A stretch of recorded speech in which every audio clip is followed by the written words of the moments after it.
हो क्या रहा है वहां? ये क्या दिया है राजकुमारी ने? गुरुदेव, शीघ्र ही कोई मुहूर्त बता दे तो बड़ी कृपा होगी। नंद महाराज, अब क्या नामकरण का मुहूर्त भी मुहूर्त निकाल के बताओगे आप? हैं? क्रोधित क्यों हो रही हो यशोदा? बताता हूँ, धैर्य धरो। हाथ मुंह धो लिया, जल पी लिया, विश्राम कर लिया, अब कितनी प्रतीक्षा करवाओगे? हैं? मैं सब समझ रही हूँ, आप जानबूझ के मुझे सताने के लिए ना बता रहे। मैया कितनी भोली है बाबा, आप क्यों सता रहे हो उन्हें? अरे बस बस बस, इतना भावुक होने की आवश्यकता ना है। बता तो, पंडित जी ने बताया है एक बहुत ही शुभ मुहूर्त आने वाले सप्ताह में ये है। और जानती हो जिस शुभ मुहूर्त किस दिन पड़ेगा? जिस दिन हमारा लल्ला पूरे 100 दिन का हो जाएगा। इससे अच्छा मुहूर्त तो हो ही नहीं सकता। धन्यवाद गुरुदेव।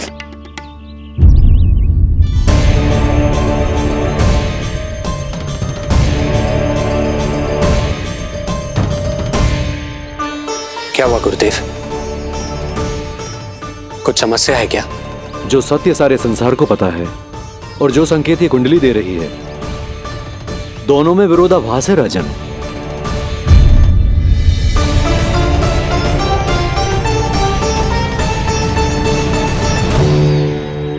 मैंने कहा ना राजन, उसकी चिंता करने की आवश्यकता नहीं है। ये कुंडली मुझसे कह रही है कि आपके भाग्य में केवल पुत्र थे। आपके भाग्य में केवल पुत्र थे, तो पुत्री कैसे हुई? इस कुंडली के अनुसार आपकी दोनों पत्नियों के एक एक पुत्र जीवित हैं।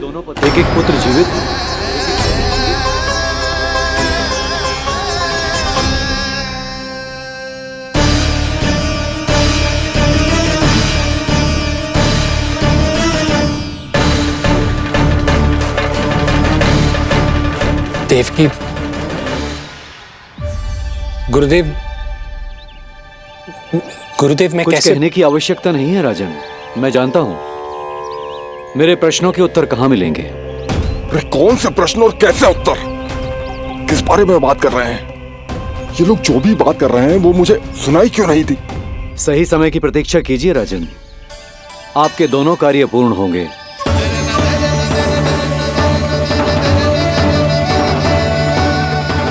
अब आप निश्चिंत होकर जाइए और प्रसन्नता मनाने की तैयारी कीजिए। आपका बहुत बहुत धन्यवाद गुरुदेव। प्रणाम।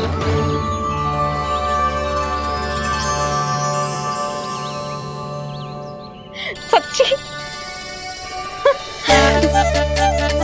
पहले नारायण को धन्यवाद दूं कि लल्ला को सूचना दूं? कुछ समझ में ना आ रहा। लल्ला मैं अभी आया।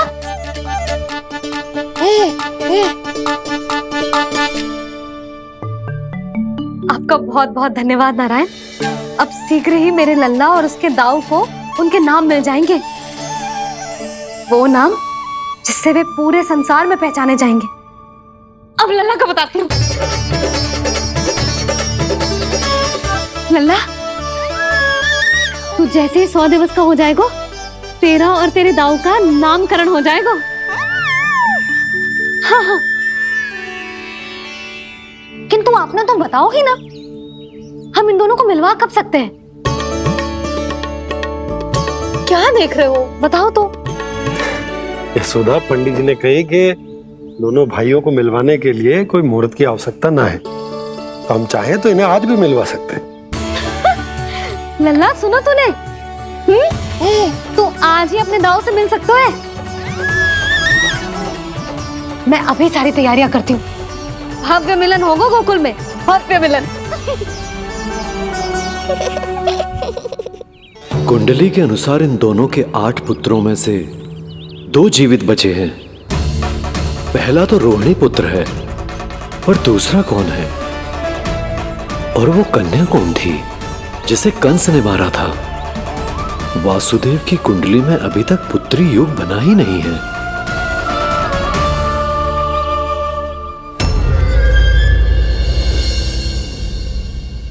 तू अपनी आयु संभाल, काल तेरा अवतरित रूप है उसका उपाल।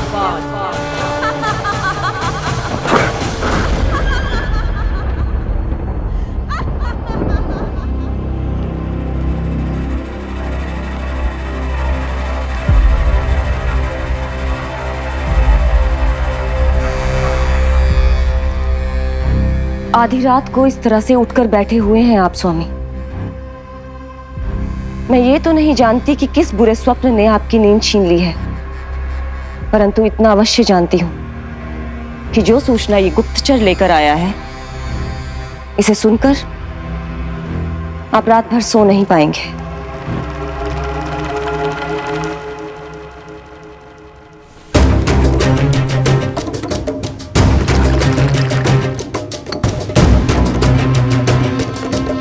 क्या सूचना है?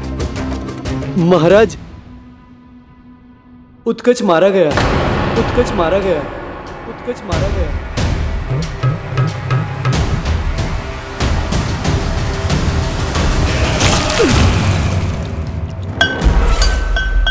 सूद बूद खो गए हो क्या अपनी? जो दिखता ही नहीं उसे मारा कैसे जा सकता है? इसने स्वयं देखा था महाराज। जिस शकट में समाकर शक्तासुर उस बालक को कुचलने वाला था, आपके शत्रु ने उसी शकट को चकनाचूर कर दिया।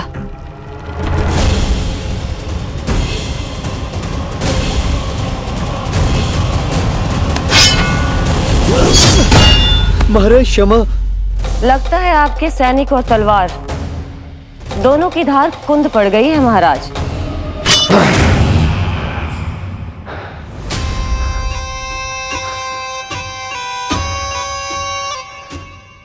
इस तलवार की धार पर अब तभी विश्वास दृढ़ होगा जब ये उस बालक के रक्त से स्नान कर लेगी।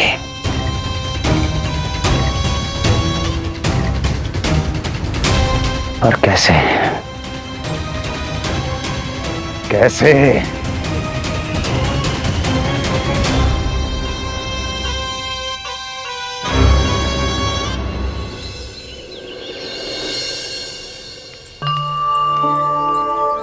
कैसी लगी तुझे दाऊ से मिलने की तैयारी? बहुत अच्छी है मैया, पर उससे भी अच्छी है वो प्रसन्नता जो इस मिलन के उत्साह में मुझे आपकी आंखों में दिख रही है।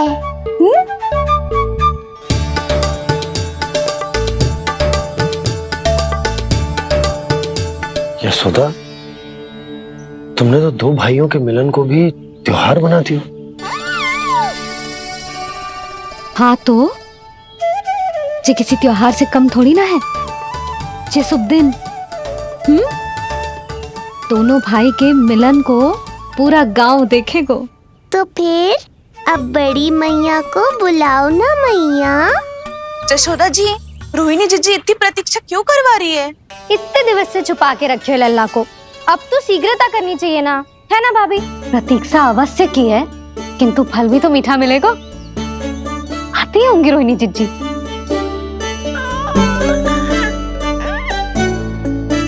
जीजी, कहीं उन्होंने अपना विचार तो ना बदल दियो?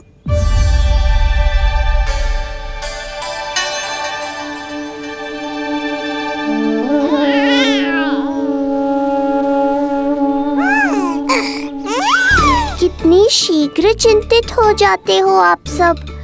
देखो आ रहे हैं वो। लाल छुपा रखने को विवश थी नियति की सताई, भूल के भय माज प्रभु की जग सम्मुख है लाई।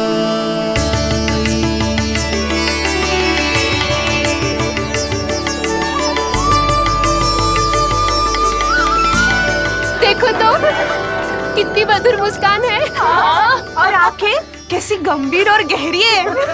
अरे अरे, ये तो हमारी नीलमणि की तरह सुंदर भी है। सही कह रही है तू, और कितना प्यारा भी है। और कितना पलचानी भी लग रहा है ये, है ना? तो देखो इसके। हाँ बिल्कुल लाल लाल टमाटर की तरह। देखो तो दाऊ आए नहीं कि ये सब की सब मुझे भूल ही गई। अरे हटो सामने से, मुझे भी तो देखने दो।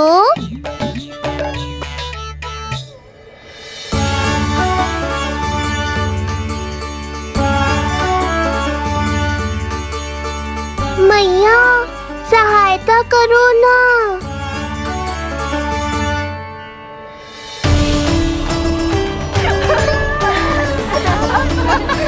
चलो हटो सब, हटो हटो हटो हटो सामने से।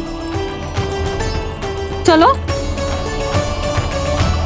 दोनों भाइयों को एक दूसरे से मिलने तो दो।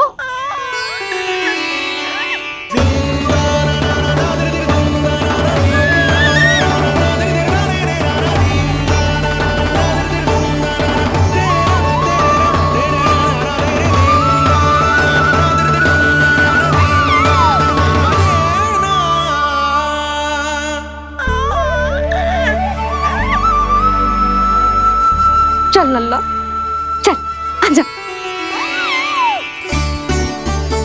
देख लल्ला, आ गए जे तेरे भैया, तेरा दाऊ। जी भर के बातें करो और निहारो एक दूसरे को। लाओ जिज्जी, आजा। जे रहे तेरे दाऊ। आओ जिज्जी।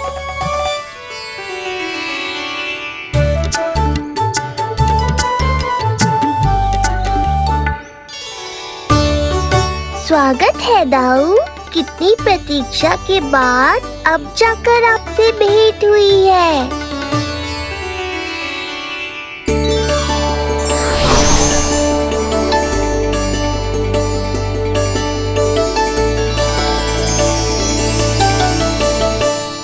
क्या हुआ दाऊ, मुझे पहचान नहीं पा रहे?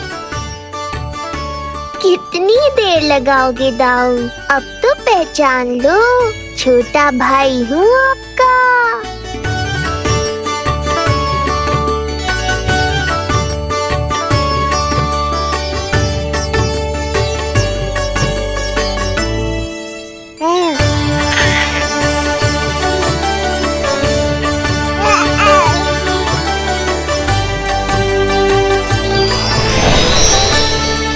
देख प्रभु को भक्त शेष की आंखें है भर आई। भावुक हरि भी निहारे की अब मिलन की बेल आई।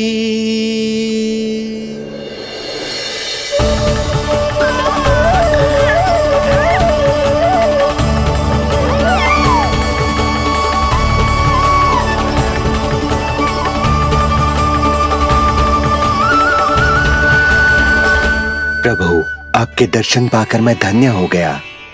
प्रभु नहीं, छोटा भाई पुकारो शेष। ये कैसे संभव है? आप नारायण हैं, मेरे प्रभु।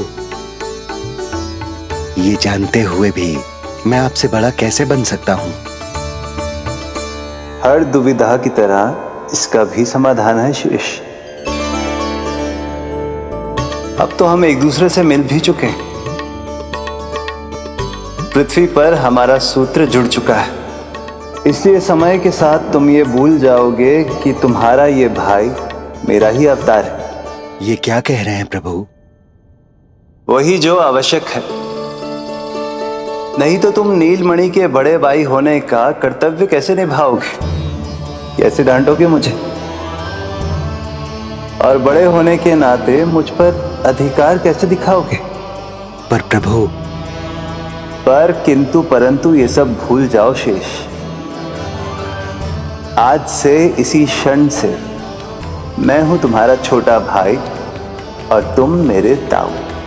मैं हूं तुम्हारा छोटा भाई और तुम मेरे ताऊ। नारायण नारायण दाऊ। दोनों इतने सुंदर लग रहे हैं, मेरी तो दृष्टि भी ना हट रही इससे। कहीं मेरी ही दृष्टि ना लग जाएगी। ये तो प्रतिदिन की कथा है दाऊ। हे नारायण, मेरे कानों से तो अभी से रक्त निकलने लगा। आदत डाल लो दाऊ, अब तो सहना ही पड़ेगा। वो देख रहे हो, सुलक्षणा चाची सबसे अधिक चतुर यही हैं। केवल अधिक चतुर ही नहीं नीलमणि, बहुत अधिक सयानी भी है ये। बिल्कुल सही पहचाना दाऊ, पर आप चिंता मत करो, मैं हूँ ना, मैं संभाल लूंगा इन सबको।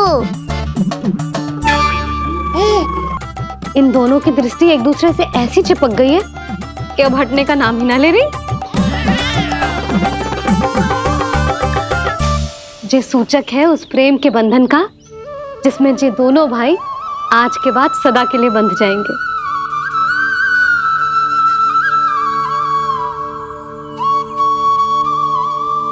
मुझसे भूल हो गई यशोदा, मैंने इन दोनों को पहले ही मिलवा देना चाहिए था।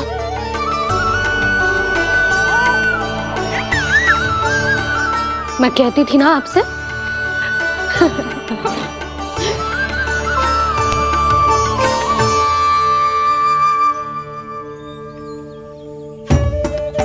आई मैं।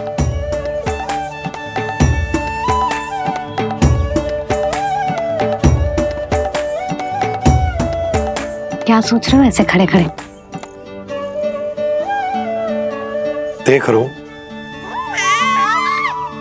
दोनों भाइयों का ये मिलन किसी त्योहार से कम थोड़ी ना। सही कहा था तुमने।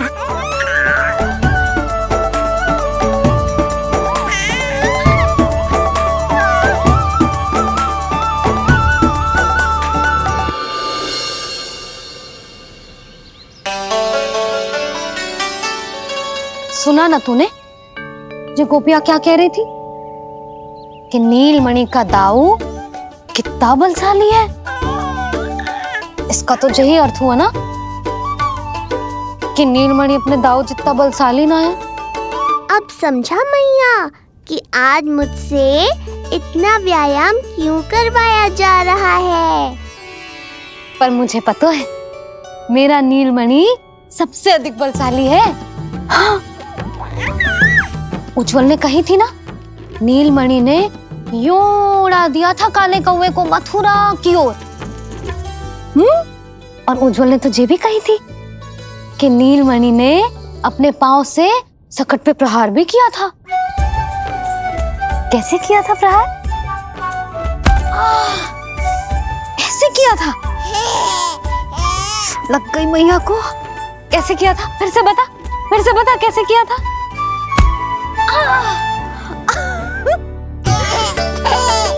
मेरे लल्ला में कितना बल है। मैया को ही ढकेल दियो पीछे। अच्छा ही है कि आप उज्जवल के कहे को गंभीरता से नहीं ले रही, नहीं तो आपका ये रूप मैं कैसे देख पाता मैया। फिर से बता कैसे मारा था? कैसे मारा था?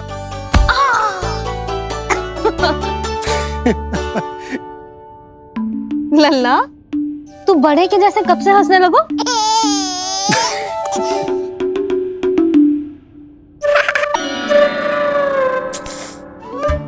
आप यहाँ क्या कर रहे हो? छुप छुप के मैया और लल्ला को खेलते हुए देखने के अतिरिक्त और कोई कार्य ना है आपके पास? कार्य तो है, पर यह अधिकार भी है कि मैं अपनी बड़ी सी पत्नी को अपने छोटे से लल्ला के साथ छोटे बालकों की तरह व्यवहार करते हुए देखूं। हाँ? अब देख लियो ना, अब जाओ अपना कार्य करो। कार्य तो कर लूंगा, परंतु मेरा पेट मुझसे कह रहा है कि इसे भूख लगी। भूख लग गई? भोजन का समय होगा। अभी लगाती हूँ भोजन।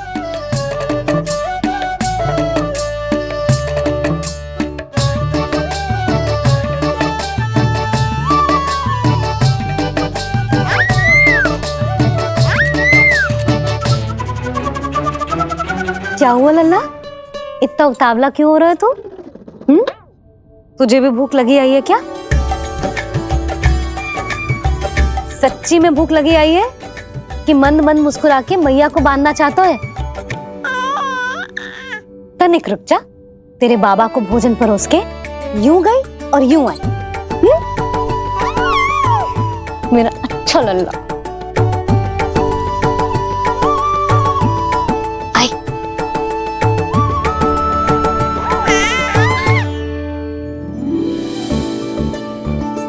आज केवल रोटी है खाने में? ना, दाल है ना, तरकारी भी है, दही है, लड्डू भी है। तो दाल ले आओ। अभी लाई है।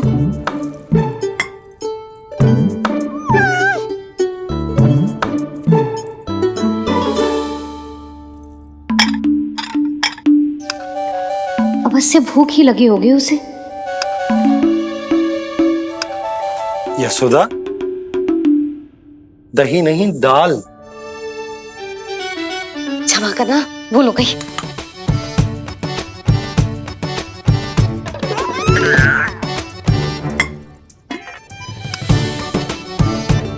यशोदा, दाल दाल।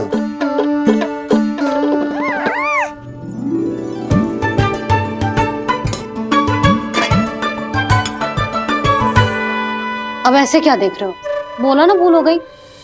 सब मिला के खा लो, पेट में तो मिलना ही है। थोड़े चावल मिलेंगे? हाँ मिलेंगे, अवश्य मिलेंगे।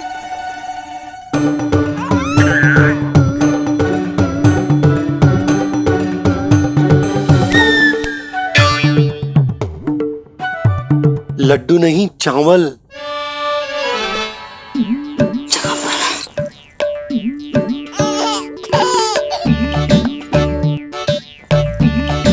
हंस क्या रहे हो जी?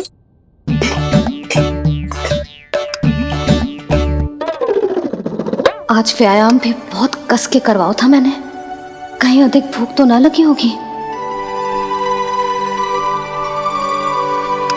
सच्ची है सुधा, बिल्कुल ना बदली तू। पहले रामू की चिंता में व्याकुल रहती थी और अब हम नीलमणि में तुम्हारा मन लगा रहता। हाँ तो लल्ला भूखा हो और मैया का मन व्याकुल भी ना हो, ऐसा हो सकता है भला? फिर तो दूध पिला दो ना उसको। जाऊं? शीघ्र जाओ। किंतु आप तो खा रहे हो ना पतिदेव। वही तो यशोदा, मैं खा रहा हूं, किंतु वो भूखो है। जाओ। ठीक है। यहां थी तो लल्ला की भूख के लिए चिंतित थी, अब वहां जाएगी तो पक्का मेरे भोजन के बारे में चिंता करेगी। कहीं आधी ही भूख में ना उठ जाए तेरे बाबा, उन्हें कुछ और चाहिए होगा तो? सही कहा था बाबा ने, वहाँ मेरी चिंता थी, यहाँ बाबा की चिंता है। सच्ची मैया, अनोखी हो आप। अरे इतने से पेट भर गया तेरा? ना, ये वाली मुस्कुराहट तो मत ही दिखा मुझे। इतनी शीघ्र तेरा पेट भर ही ना सकता। मैया जानती है अपने लल्ला की भूख।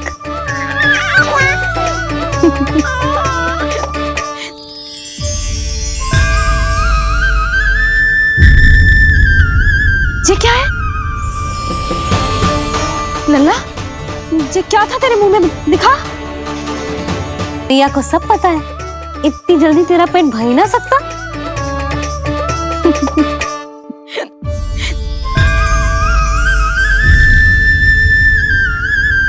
ये क्या है लल्ला? ये क्या था तेरे मुंह में, दिखा। ओहो, मैं तो भूल ही गया था कि मेरे भीतर ही तो सारी सृष्टि समाई हुई है। मैया ने उसकी झलक देख ली, अब क्या होगा? क्या हुआ यशोदा? सुनो जी, हमारे लल्ला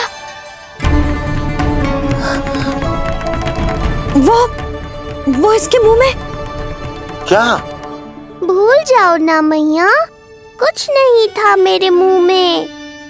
लल्ला मुंह खोल के बाबा को दिखा। अरे क्या देख रही है उसके मुंह में? अवश्य ही मेरा दृष्टि भ्रम होगा, किंतु ऐसा भ्रम। अरे बताओ ना यशोदा, या फिर मुहूर्त शीघ्र ना बताने की बात का प्रतिशोध ले रही हो तुम? ना ऐसी बात ना है। तो फिर बताओ ना क्या बात है? हा? मैंने लल्ला के मुंह में कुछ देखो। क्या देखो? अब फंस गया मैं। मैया बाबा को सब कुछ बता देंगी और राय का पहाड़ बन जाएगा। फिर कैसे संभालूंगा इन दोनों को? ऐसे लगो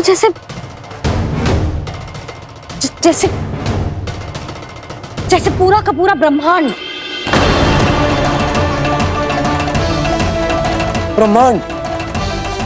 लल्ला के मुंह में। अच्छा, तुम मेरा मुंह देखो। हाँ।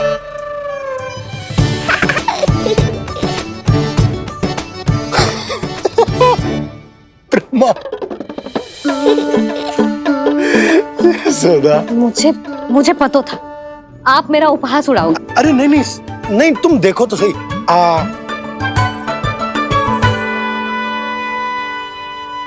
ब्रह्मांड ना सही, गोकुल तो दिखना चाहिए। अरे गोकुल को राजा हूं मैं, है कि ना? है? देखो, अरे देखो। धन्यवाद बाबा, आपने इस बात को गंभीरता से नहीं लिया, इसलिए अब मैया भी नहीं लेंगी। आज तो बचा लिया आपने। आज के बाद ना आपको कुछ बताऊंगी ही ना। आप जाओ, नामकरण उत्सव की तैयारी करो। और हाँ, इस बार भी उत्सव छोटा ही करना है, जो तो मत ही बोलना आप। हाँ। अब इसे कैसे समझाऊं कि हम कोई भी उत्सव बड़ा ना कर सकते? व्यर्थ ही कंस की दृष्टि पड़ जाएगी हम पर।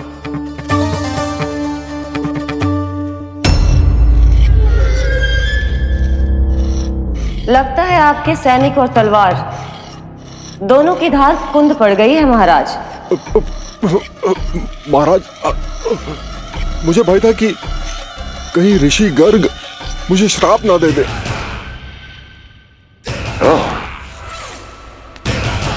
तो श्राप से भयभीत हो गए दुर्जन, किंतु कंस तो कोई श्राप नहीं देता, सीधा मृत्यु देता है। ऐसा न करे महाराज, दया करे, दया निदान। यदि मैं उनकी इच्छा के विरुद्ध भीतर जाने की कोशिश करता तो जितनी सूचना मुझे मिली है उतनी भी नहीं ला पाता। तब आपको कैसे पता चलता महाराज कि आपकी बहन और बहनोई मात्र अपनी मृत संतानों के श्राद्ध के लिए वहां नहीं गए थे?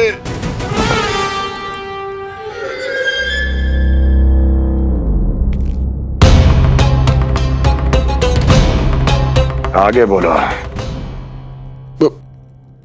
पूरी तरह तो नहीं सुन पाया महाराज, किंतु मैंने स्वयं अपने नेत्रों से देखा है महाराज। राजकुमारी देवकी ने ऋषि गर्ग के हाथ में कुछ दिया था। ये सत्य है महाराज, और ऋषि गर्ग ने उन दोनों को वचन भी दिया था। सही समय की प्रतीक्षा कीजिए राजन, आपके दोनों कार्य पूर्ण होंगे।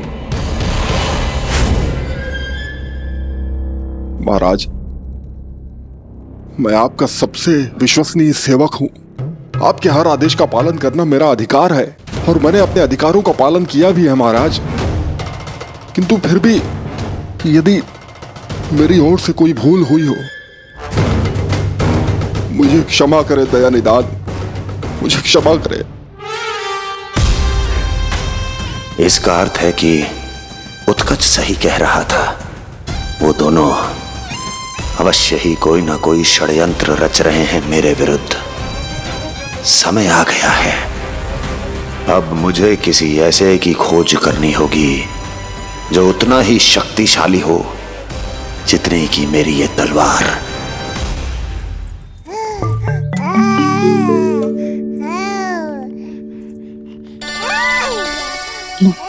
आप ही से पुकारने लगो जी। अभी तो आई हो रसोई में।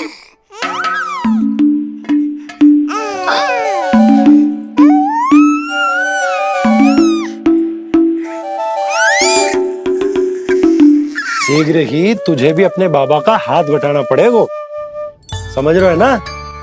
बटाएगा ना हाथ? अभी जो 100 दिन का भी ना हो और जे इस नन्हे से बालक को काम काज का भार सौंपने की बात करने लगे। काम का नाम सुनते ही मुख से स्वर ना निकल रहे तेरे। अभी तो बड़ा ऊ कर रहा था। बता, हाथ बटाएगो के ना? अरे बता ना।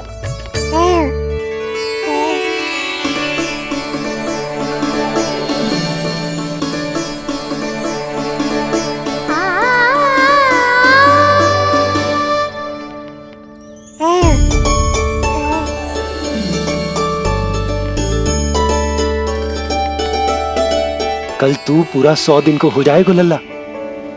पंडित जी आएंगे, तुझे नया नाम मिलेगा। देखो तो मन में तो इनके भी कितना उत्साह भरो है, बस दृष्टि में मैं ही आती हूँ। और कल तुझे वो नाम मिलेगा लल्ला जिससे पूरा संसार तुझे पहचानेगा।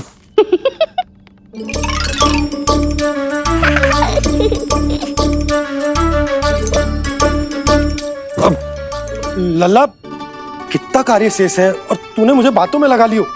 मुझे क्यों फंसा रहे हो बाबा? छुपाने की कोई आवश्यकता ना है। जितनी उत्साहित मैं हूँ उतने ही उत्साहित आप भी हो इसके नामकरण को लेके, पता है मुझे।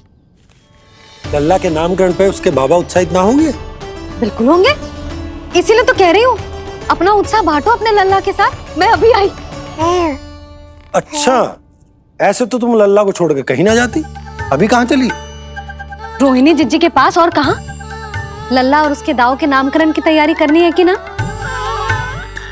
कितने लोगों को आमंत्रित करना है, कितने प्रकार की मिठाइयां बनानी है, ढोल वाले को कितने बजे का समय देना है, ये सब सुनिश्चित करना है ना, ताकि ये उत्सव गोकुल का सबसे बड़ा उत्सव हो। अरे सूची देनी है जिज्जी को।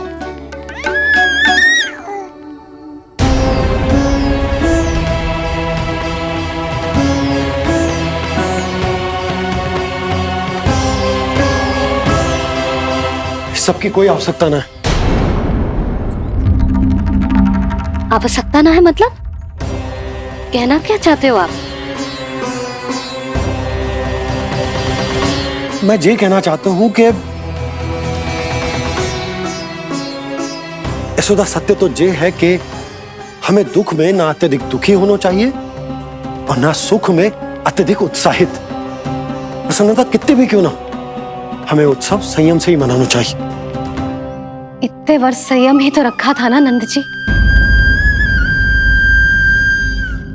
ये समय संयम का ना आनंद से बावले हो जाने का है। यशोदा, हम आयोजन छोटा ही करेंगे। मैं कुछ सोच समझ कर ही तो कह रहा हूँ। पर क्यों? मुझे भी तो समझाओ। हर बात समझाने की ना होती यशोदा। अच्छा, पति पत्नी में भेद हो तो है? ठीक, मैं कोई भेद ना रखूं। जो भी अब तक मैंने तुम्हें ना बताया है वो सब बताऊं। ओहो, क्या कर रहे हो बाबा? कंस के बारे में कुछ बता मत देना मैया को। वो मंगला है ना, उसने आज शाम को ही बछड़ा दियो और भात का मांस लगभग बीतने को ही है, तो धीरे धीरे शरद ऋतु आ जाएगी, दूध की हानि भी कम हो जाएगी। हा? और वो सरजू है ना, उसको बैद जी ने पूरे पखवाड़े का विश्राम के लिए कहा है। क्यों? क्योंकि वो ठाट से गिर गए थे और गिरते समय उसे भीतरी चोट लग गई थी। अरे और... बस बस बस, ये सब मुझे क्यों बता रहे हो? इसका नामकरण से क्या संबंध? तुम्ही ने तो कही ना कि पति पत्नी के बीच में कोई भेद ना होता, तो मुझे जो भी बात पता है मैं तुम्हें बताऊंगा। कितनी समझदारी से बात बदल देते हो आप, और भोली भाली मैं आपकी बातों में आ जाती हूँ और इस सब में असली बात तो रह ही जाती है। किंतु आज बात मेरे लल्ला की है। उत्सव तो विशाल ही होगा और इस बारे में कछु और ना सुनूंगी मैं। आप लल्ला का ध्यान रखो, मैं जा रही हूँ रोहिणी जीजी के पास। यशोदा,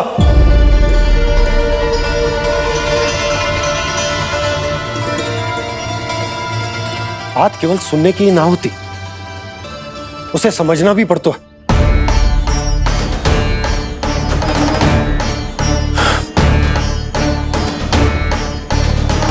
विश्वास है ना मुझ पर?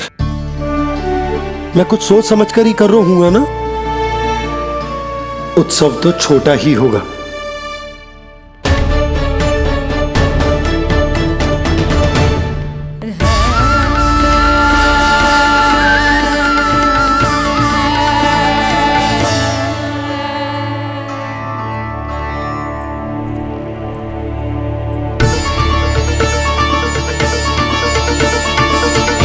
क्षमा करना लल्ला, तेरी मैया को डांटना पड़ गया।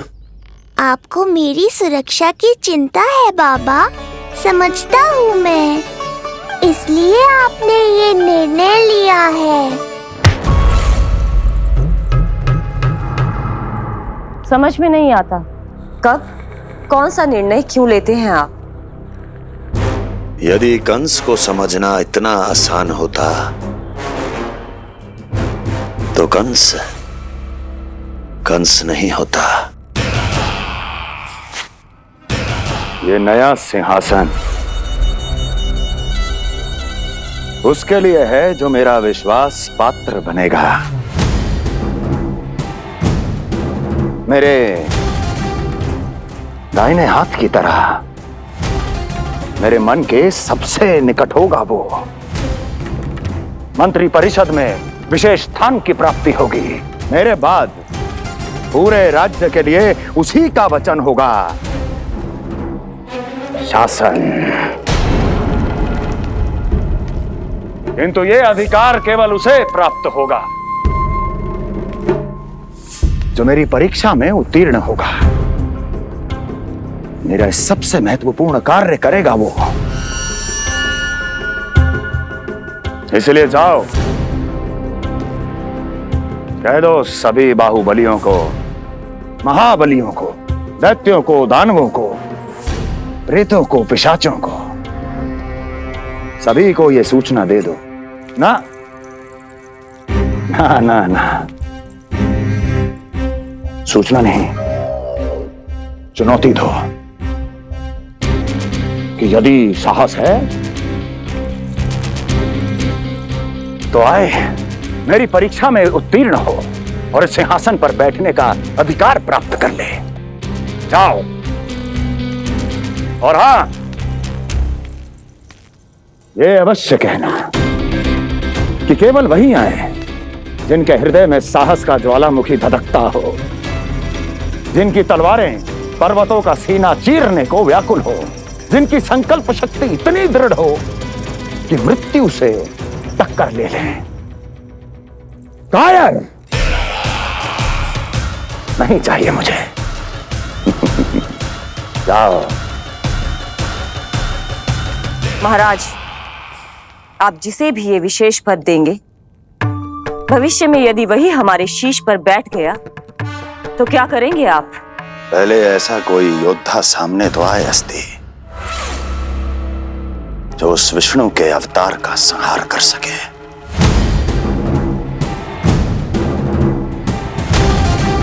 और जहां तक प्रश्न है हमारे शीश पर बैठने का, तो स्मरण रखो अस्ति, कंस को अच्छी तरह आता है ऐसे दुस्साहसियों को बीच दरबार में खड़ा करके अपनी उंगलियों के संकेत पर नृत्य करवाना। ता दीर्घ ता। और अपना कार्य सिद्ध होने के बाद उनके तन से उनके शीश को उतारना। कंस को भली भांति आता है।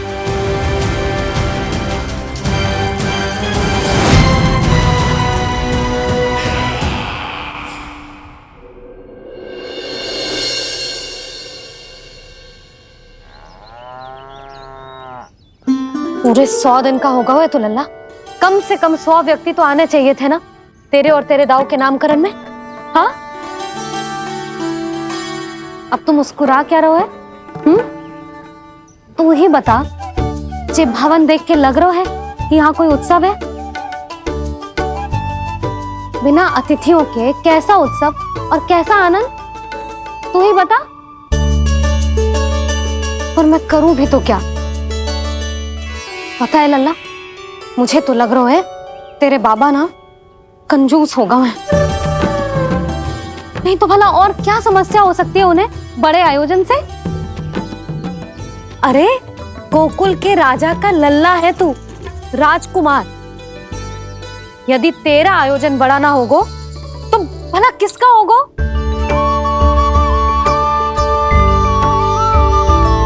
मेरी ही भूल है, मैं भोली हूं, इसीलिए व्यर्थ में तेरे बाबा की बातों में आ गई। मैं भोली हूं ना, व्यर्थ में उनका कहा मान गई। किंतु अब ना मैं कोई मांग रखूंगी, ना मैं उनसे बात करूंगी। और कहे देती हूँ लल्ला, सावधान जो इस बार तू बीच में आया तो। हाँ नहीं तो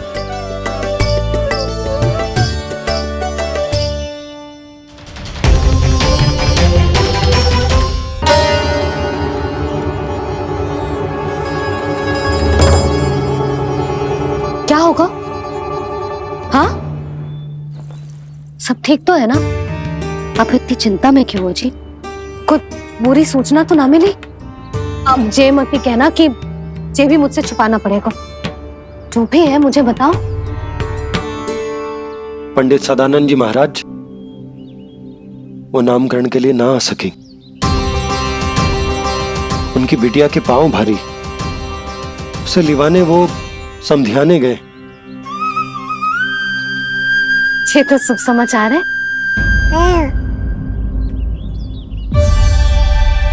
किंतु मेरे लल्ला का नामकरण अब वो सही मुहूर्त पे कैसे होगा? वही तो समझ ना आ रहा। ऐसे मन छोटा करने की आवश्यकता नहीं है मैया बाबा। आप दोनों तो स्वागत की तैयारी करो, आ रहे हैं वो।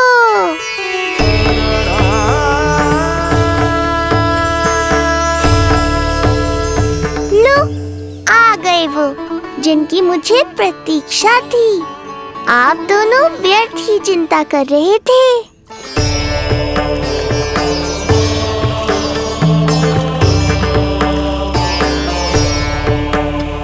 अब कौन करेगा मेरे लल्ला का नामकरण? ऋषि गर्ग,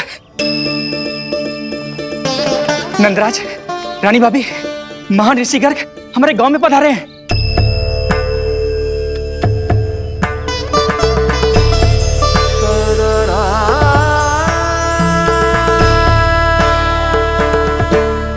ऋषि गर्ग गोकुल में? हाँ नंदराज, और कह रहे थे उन्हें यादव राज वासुदेव जी ने भेजो है रानी जी के पास। अरे तो तुम लोग खड़े खड़े क्या देख रहे हो? जाओ उनके सत्कार की तैयारी करो। जी यशोदा, उनके स्वागत की तैयारी करो। सुनो जी, वो तो यादवों के कुलगुरु है ना, रोहिणी जीजी के यहाँ आए हैं, हमारे यहाँ आएंगे। आप देखती जाओ मैया, वो सीधे हमारे घर ही आएंगे।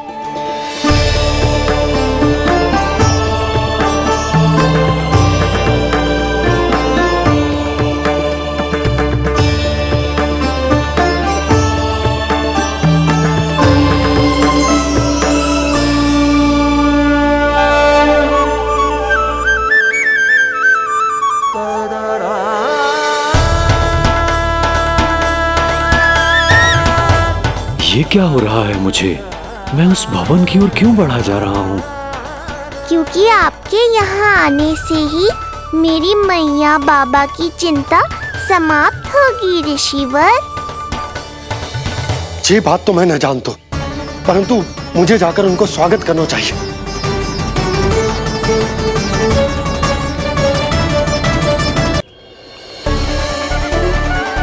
गुरुदेव, कल्याण हो। भगवान श्री नारायण के महान भक्त आज हमारे गांव में पधारे। हमारा जीवन सफल है गया आज। वो भवन आपका है नंदराज? आपके शुभ चरण पड़ेंगे तो हमारा जय भवन पवित्र हो जाएगा। इतने बड़ी ऋषि अगर हमारे घर पधारेंगे तो हमारे तो भाग्य ही संवर जाएंगे। मैया आपके दर्शन को तरस रही है ऋषिवर, संकोच मत कीजिए, अब आ भी जाइए। पधारिए गुरुदेव। न जाने क्यों मेरे पांव अपने आप ही आपकी भवन की तरफ जाने को व्याकुल है नंदराज। पधारिए गुरुदेव, आइए।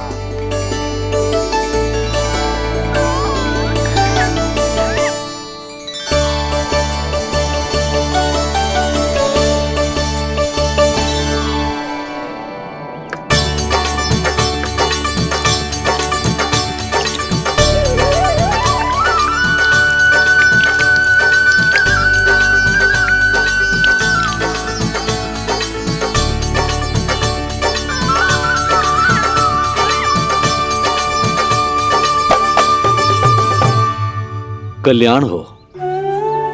पधारिए।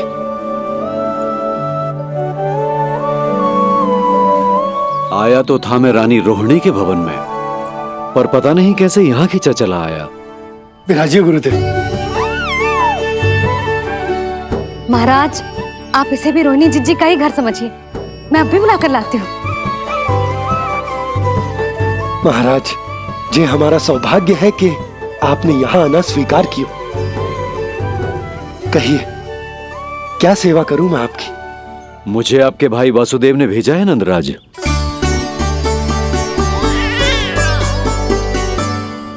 प्रणाम गुरुदेव। स्वामी जी ने आपसे इतनी दूर आने का आग्रह किया है, अवश्य ही कोई बड़ा कारण होगा। कारण तो है, आपके पुत्र का नामकरण करने आया हूं मैं यहाँ।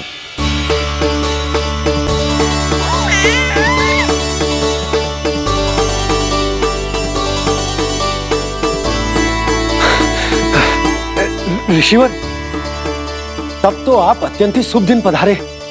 आज का ही मुहूर्त निकलो है भाभी के लल्ला और हमारे लल्ला के नामकरण के लिए। हम तो पंडित जी गांव से बाहर हैं, इसीलिए आप। अब तो आप यहाँ आ गए हो, आप हमारे भी लल्ला का नामकरण कर दो ना। पुत्री, ये क्या कह रही हो तुम?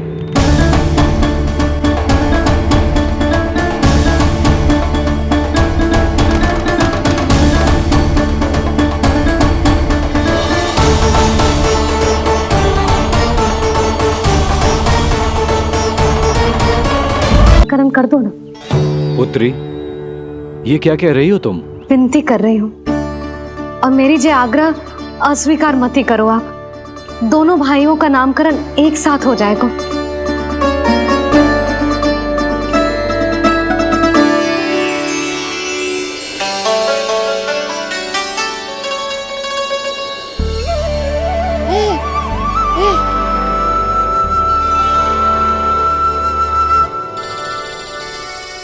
कितने प्यारे और निर्दोष बालक हैं।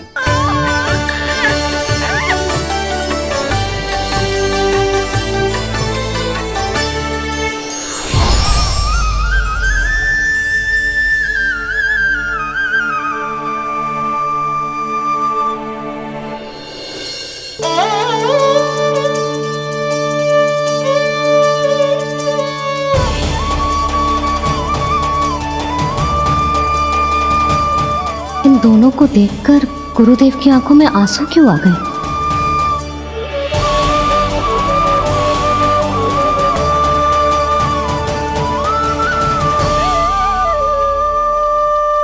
ये क्या कर रहे हैं ऋषिवर? संभालिए अपने आप को, नहीं तो मेरा रहस्य खुल जाएगा आज।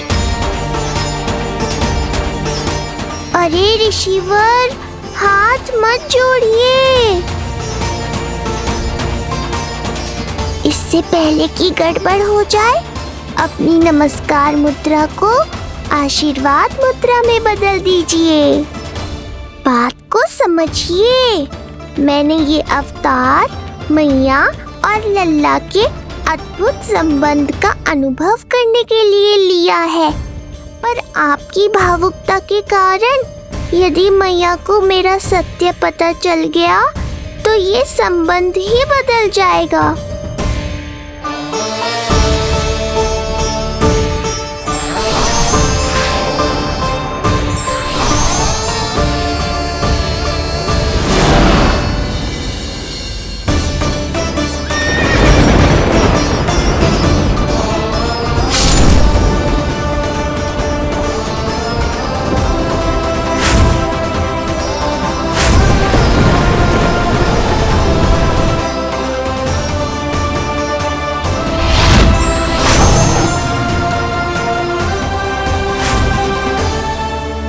अब आप सब कुछ जान चुके हैं ऋषिवर, इसलिए अब मेरे सामने हाथ जोड़कर मेरे सत्य को उजागर मत कीजिए।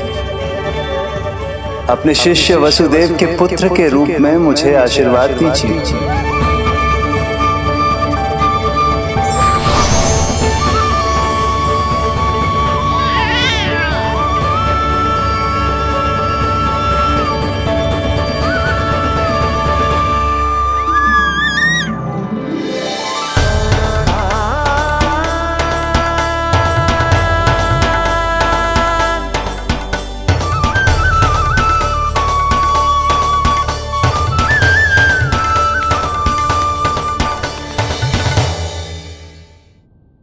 ऋषिवर, आप मौन क्यों हैं?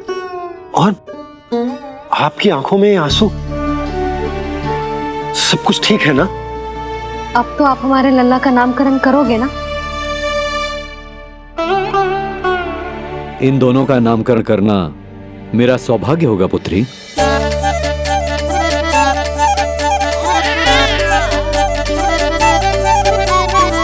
परंतु ये गोपनीय रूप से करना होगा।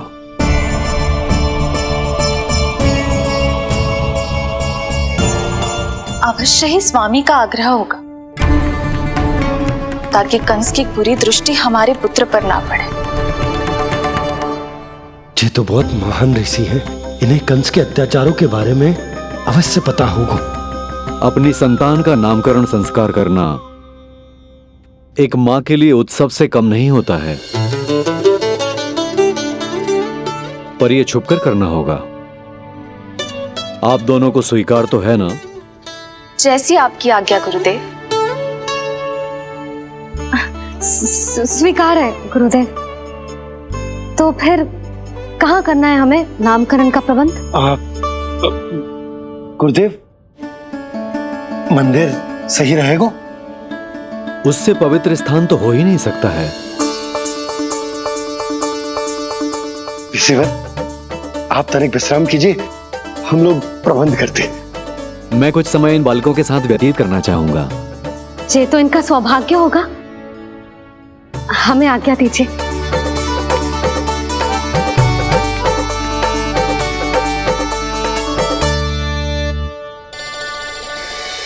प्रभु, स्वयं भगवान होकर भी आपको बंदी गृह में जन्म लेना पड़ा।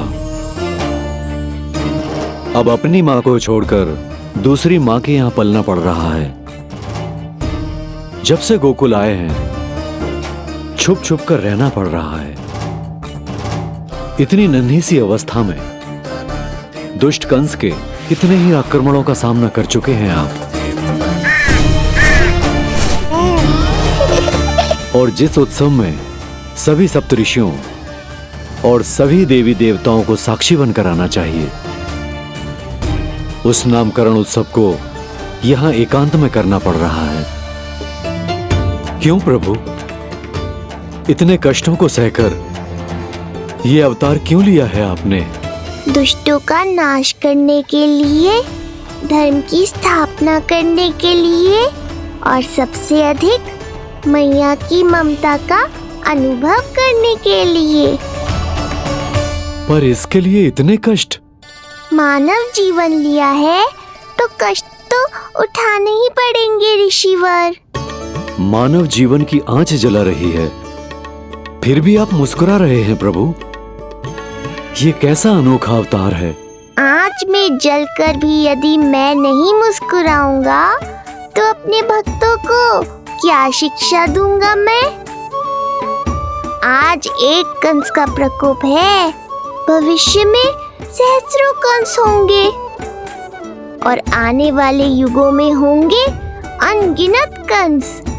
उस समय मेरे भक्तों को पता होना चाहिए कि अपने कष्टों को कैसे सहना है और धर्म के पथ पर अडिग कैसे रहना है।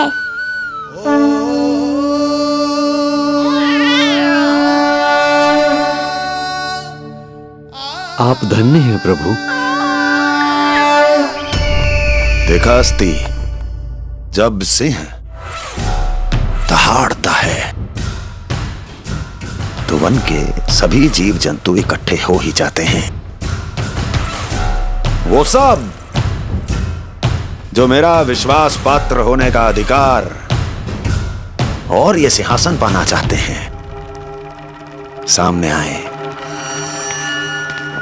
बुद्धि के बिना बल अपंग होता है महाराज, और मेरे पास बुद्धि और बल दोनों हैं। आप केवल आदेश दीजिए किसका संहार करना है।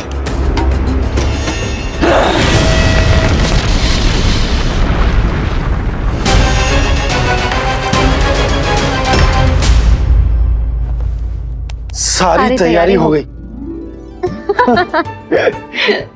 बोलो। आप गुरुदेव को बुला लो, मैं रोहिणी जिज्जी और बालकों को ले आती हूँ। यशोदा, तुम रुष्ट तो ना हो ना मुझसे? मैं भला रुष्ट क्यों होने लगी?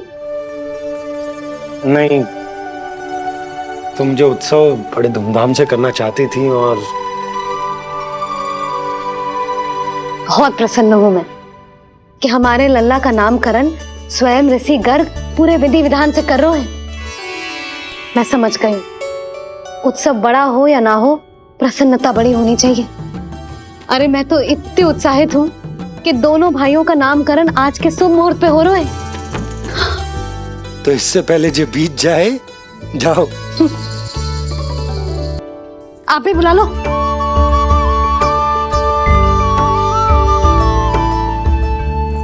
यहाँ सब के सब एक से बढ़कर एक है, तो फिर अपने कार्य के लिए किसका चुनाव सबसे पहले करूं? मेरा सामर्थ्य तो आपने अभी तक देखा ही नहीं महाराज। चुटकी बजाकर शत्रुओं का विनाश कर सकता हूं मैं।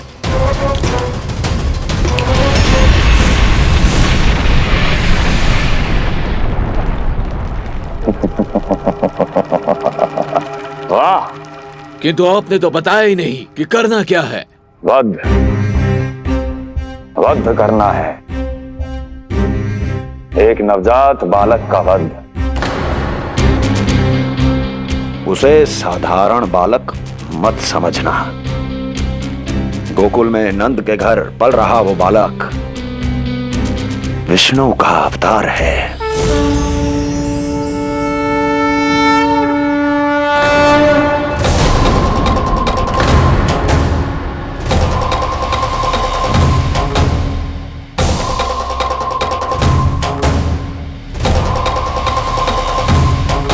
क्या हुआ?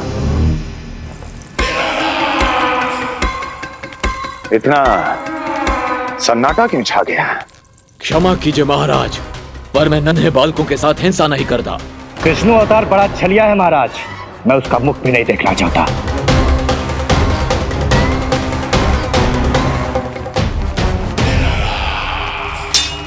जाने दो इन्हें।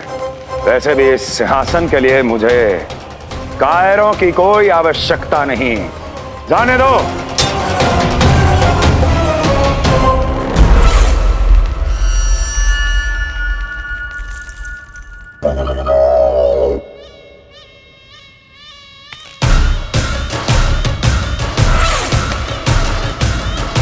दुर्जय, क्या कहा था मैंने कहा था केवल वही आए जिनके हृदय में साहस का ज्वालामुखी धधकता हो, जिनकी तलवारें पर्वतों का सीना चीरने के लिए व्याकुल हो, जिनकी संकल्प शक्ति इतनी दृढ़ हो कि वो मृत्यु से टक्कर ले जाएं। वही होगा इस सिंहासन का असली अधिकारी। महाराज,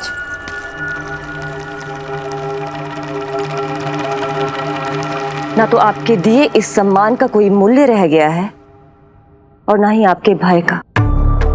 अभी अभी आपने ही कहा था ना कि जब वन में कोई सिंह दहाड़ता है तो उस वन के सभी जीव जंतु एक जगह एकत्रित हो जाते हैं, परंतु उसी वन में जब कोई बब्बर सिंह दहाड़ता है तो वही जीव जंतु भय के मारे इधर उधर भागने लगते हैं। निश्चित ही वो बालक इन सब के लिए बब्बर सिंह बन चुका है। उसका भय हमारे साम्राज्य की नींव हिला रहा है महाराज।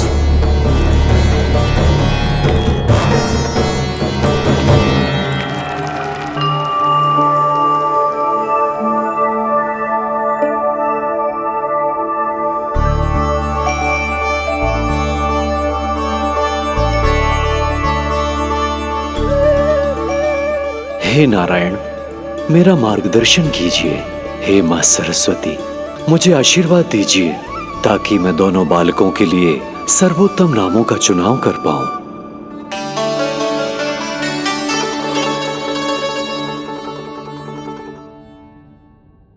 आपके पुत्र को बड़े भाई के कर्तव्य का निर्वाह करना है और इस दायित्व को प्रभु श्री राम से अच्छा किसने निभाया है?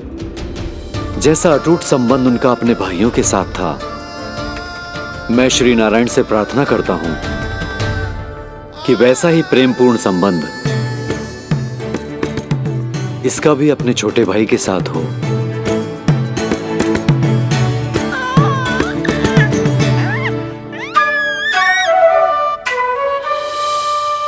इसीलिए इसका नाम राम हो। इसीलिए इसका नाम राम, इसीलिए इसका नाम राम।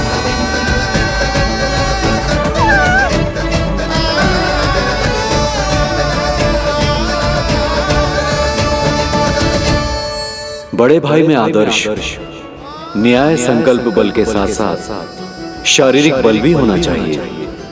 मैं देख पा रहा हूं ये बालक इन सब बलों के लिए जाना जाएगा। इसलिए जो नाम इसके व्यक्तित्व के लिए सबसे उचित है वो है बलराम। बलराम, बलराम। बलराम।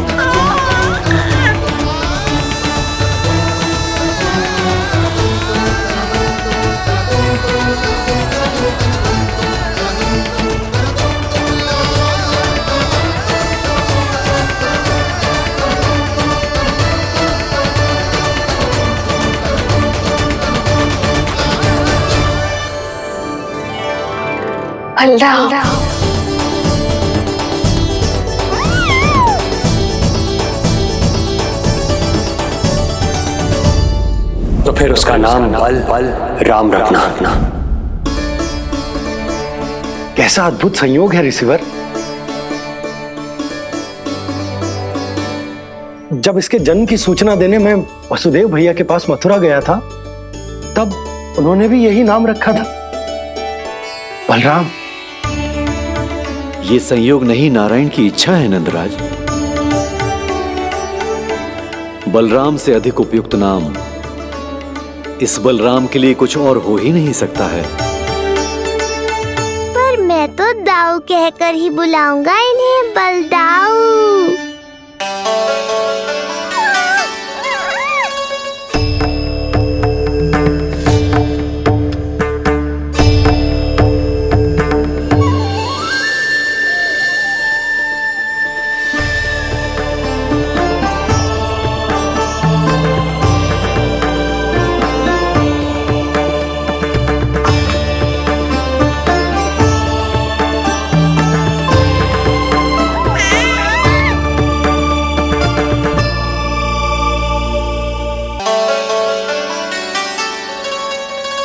सुना पुत्र, आज से तुम्हारा नाम होगा बलराम।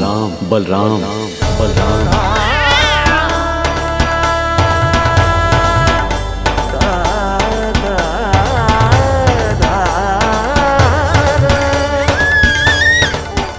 गुरुदेव, कितना अद्भुत नाम दिया है आपने इसे। अब मेरे लल्ला को भी ऐसा ही कोई उत्तम सा नाम दे दो।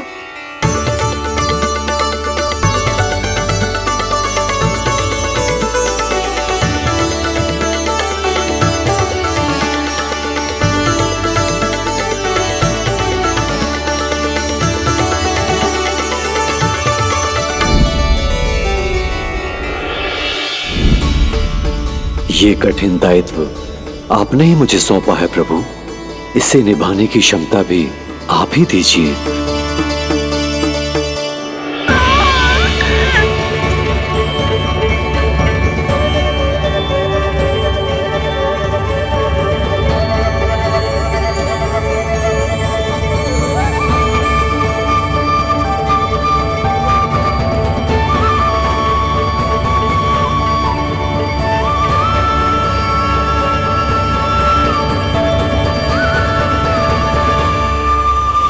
कृष्ण कृष्ण कृष्ण कृष्ण कृष्ण कृष्ण कृष्ण कृष्ण।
कृष्ण कोई साधारण शब्द नहीं है, ये अनेक विशेषताओं से भरा हुआ है। क बना है कमलकांत से, अर्थात वो जो श्रीपति विष्णु जैसा हो।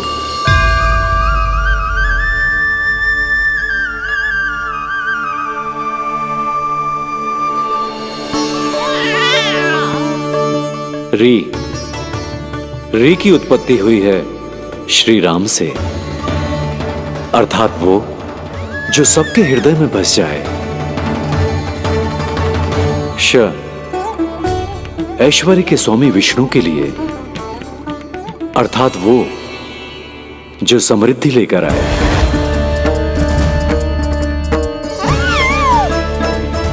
और ना है नरसिंह के लिए, अर्थात वो जो रक्षा करे। और अंत में आकार की मात्रा सूचक है अग्निदेव का,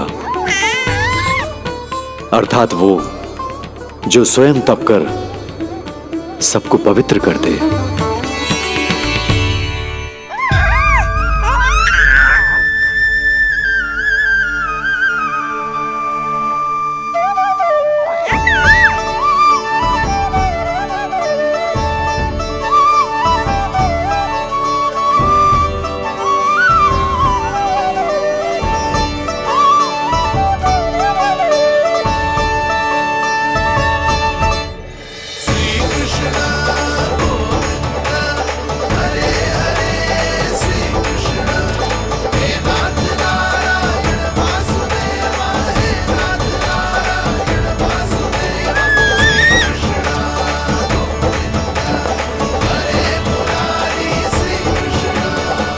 आज से तुम्हें सारा संसार जिस नाम से पहचानेगा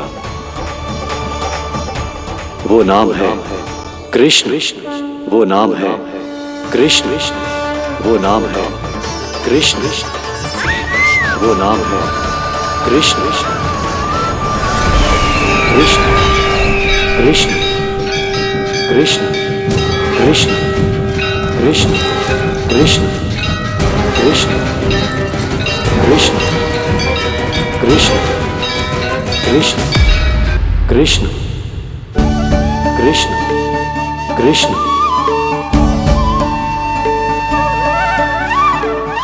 यशोमती मैया के नंद लाला,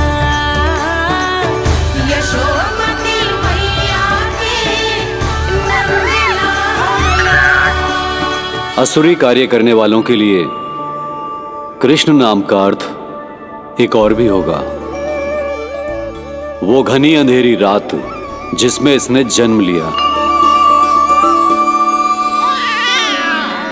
पर इससे जो प्रेम करते हैं उन सभी के लिए कृष्ण नाम का अर्थ होगा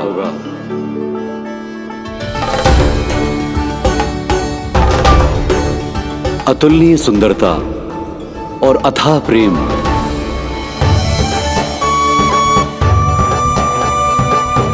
इन दोनों विशेषताओं का साक्षात स्वरूप होगा ये कृष्ण।